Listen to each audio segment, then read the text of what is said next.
When you have lower back pain like this, it hurts to bend over, pick things up, lean back, and I'm actually gonna show you how to handle all of that right now. My name is Brent Johnson. I'm the owner of Castle Hills Chiropractic.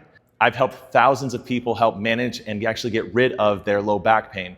If you start to do these exercises on a regular basis, it will absolutely help manage your pain. First thing you must learn is how to core brace. Very simple. You want to have your ribs on top of your hips, not opened up like this. This is a common mistake. Keep your ribs on top of your hips. Take a deep breath in to your belly button, and then flex as if your big brother's about to come punch you right in the gut. Okay, so that is number one. You want to hold that throughout all of these next exercises. Number two, you must learn how to hip hinge. A hip hinge is very simple. After you have your ribs stacked on your pelvis, you're bracing, deep breath, flex like your brother's gonna punch you, then you push your butt pockets to the wall behind you. Notice how there's a slight bend in my knees. I'm not keeping my knees locked out, and I'm certainly not holding up like this. This is bad. Stacked here, butt pockets to the wall behind you, toes slightly out. Showing from this angle, toes slightly out, butt pockets to the wall behind you, slight bend in the hips. Okay? Now, we're gonna add some resistance to it. The best way to do this is with a kettlebell. Also do this with a dumbbell or a resistance band too. The weight or resistance should be behind our heels, butt pockets to the wall behind us. As we pick this weight up, people are gonna wanna do this. Do not do this, this is bad. We want our knees out, okay? Imagine you're gripping the ground with your toes and you're turning your feet out. That will create tension in your calves, thighs, and hips. Once you get there,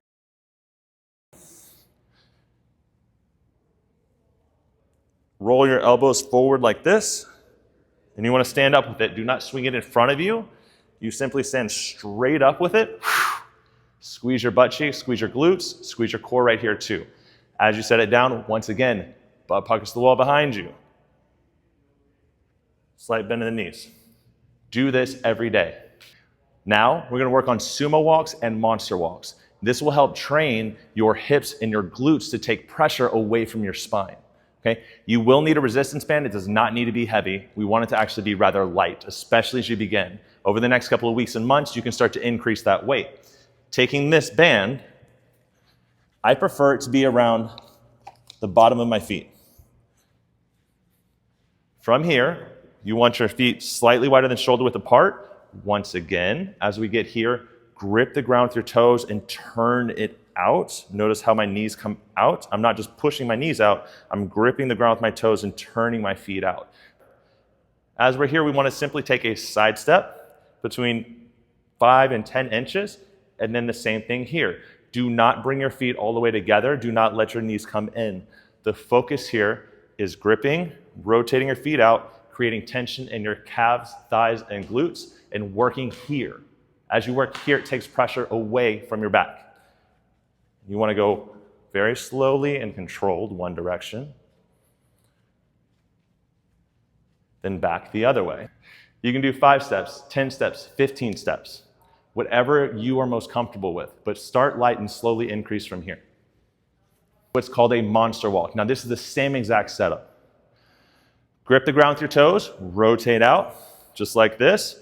Now, instead of going sideways, we're gonna go straight forward. I don't want you taking a large lunge. A small step of 4, 5, 6 inches is perfect. But do not let your knees roll in. Do not let your hips rotate. This is a directly straightforward motion. And they call it a monster walk because you look kind of like a monster doing it. Now, once you're here, you want to do the same thing, but straight back. Do not rotate your hips back. A step straight back. If you do this correctly, you should really feel it burn like I am right now. Now, this is by no means everything that you have to do, but this is a great start to actually get you moving and get you some strength and get you proper motion and get you your life back. The more you do this, the better off you will be. This last one is called a glute bridge, okay? I guarantee we've all done this at some point in the past. Very simple. You want to lay all the way down on your back.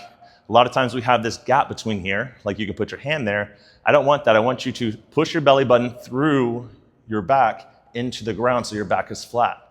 The best way to do this is with your toes up. Now that your back is flat, I tend to kind of roll my shoulders back too, and I pick my hips up one vertebra at a time until we're here. Deep breath.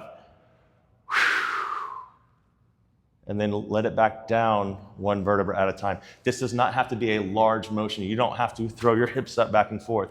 It does not have to be fast. With any rehabilitation exercise, it must be slow and under control. If you'd like to take this to the next step, you can use one of those light or extra light bands. You want this to be right around the knees, just below the kneecap. Same exact thing, but instead of letting your knees come in, you want to focus on your knees out. One important note is I always have my toes up, so I'm firing through the posterior chain, which is the back side of your body, the back of your calves, the back of your hamstrings, your butt, and your spine. You can even pulse and then come back down. Notice once again, this is not a big motion. This is a slow, controlled motion. Follow this up, you can also start to do different stretches for your back.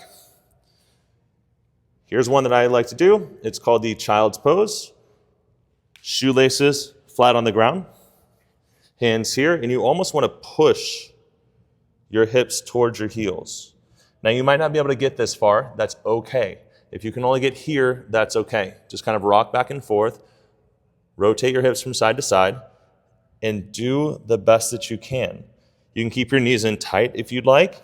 If you can put your big toes together, put your knees out, you can do that as well. Typically, you can get further this way just for most people's hip mobility. Once you're here, walk your hands out. You can welcome to lay your head down. A few other exercises that might help is a bird dog. Palms down, toes down, knees down. We want to go one hand, opposite knee, hand up, knee back. Now I'm not here. I'm here. What that means is legs should go straight back, arms should go straight up, belly button tucked into the spine, bracing that core. Switch sides. Everything I'm teaching you here is meant to take pressure off of the spine and the disc and the nerves that come out.